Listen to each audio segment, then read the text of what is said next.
Okay. All right, we're heating the pan up. Get the pan hot. Okay. You want a hot pan and cold oil, and Okay. you have less chance of it to stick. Okay. Just a little bit. It already looks like it's shimmering. And we're going to put that scallop in. And you're waiting, I can see. What are you waiting for? Just till it sort of shimmers and it's really, really hot, right? And you can hear that starting to, yeah, sizzle.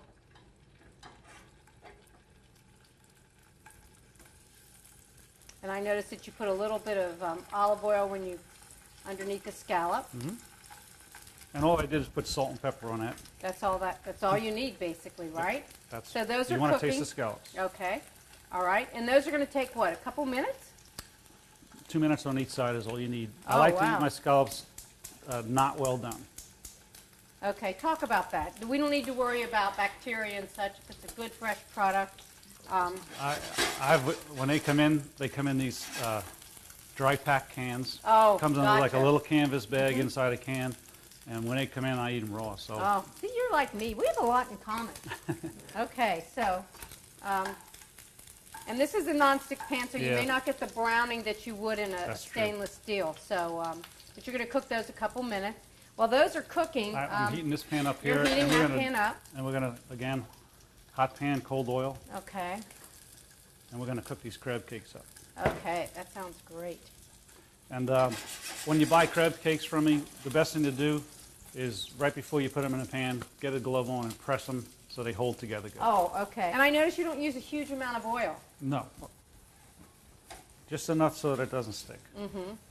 Gives And a if I little do, bit I of use a flavor. nice oil that tastes really good. Oh, yeah, the extra virgin, nothing like that. Get a fork, because those tongs are, okay. Oh, those look good. Yeah. Those look delicious. Okay, so, All right, these crab cakes, everything's in here is cooked except the egg that's holding them together. So you really just want to brown each side. okay, so And everything's heat 'em basically through. cooked. Okay. Right. Okay, and that's I think you're simple supposed to enough. heat egg to 140 degrees to make sure there's something like 140, Yeah, 160. they say life begins at 40, and so does bacteria. Between 40 and 140 are the danger zones.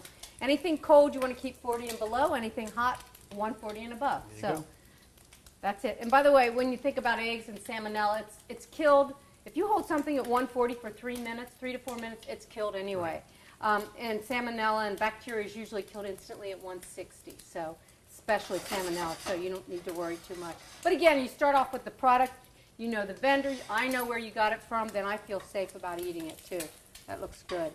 Cleaner. And There don't you go. move it. Once you place it in, Yeah. don't move it. Just let it cook, and it'll tell you when it's time to move, right? It'll let you know when it's going to Okay. pull All off. right.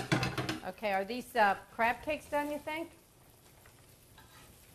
They look They're just about done, yeah. just about. Okay. Oh, that looks beautiful. Yum. And again, if they want them heated up later, they That's a great idea. So- Well, that little piece there is for the cook, who's me, I always say. Any pieces that fall off, okay. And for seafood, when they say approximately 10 minutes per inch of thickness, it's a very good rule of thumb. that's a good rule of thumb. But sometimes it may be 7 minutes if your grill's hotter, your pan's That's hotter. correct. So I always check it a little bit ahead of time. Is that what you do? Yep. Plus, you Okay. also, if you're cooking oily fish like a Chilean sea bass or a black cod, which is called sable fish, you need to give it more time. Oh, gotcha. Okay. So, and that's where your expertise comes into. I bet you can tell just by looking, can't you? Well, Just you about. look and touch it, same thing. Yeah. You give it a little Okay. poke, see it's starting to move now, so you know it's not going to stick. Okay, gotcha. And notice you've got the heat up still high. Yeah. Very high. Okay.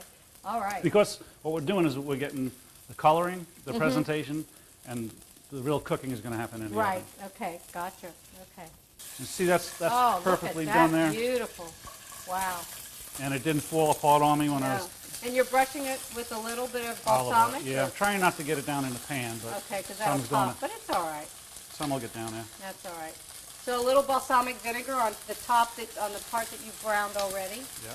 And that's going to add another layer of flavor. Oh yeah, absolutely. Great flavor. And then And you you can pop turn that. you can turn that heat off. Okay. Is that going to finish cooking there or in the No, oven? we'll put it in the oven. Okay. You still have it on, right? Yes, I do. Okay. Still 350. Is that okay? Yeah, perfect. Okay. All right. At the end, what I'll do is I'll put a couple of those butters on top. Okay, so 350 for about how long? I don't know. We were off on that lobster, so No, probably maybe. let's check it after 7 Okay. to 10 minutes. Okay, that So sounds we're good. at 10:25. Okay, so now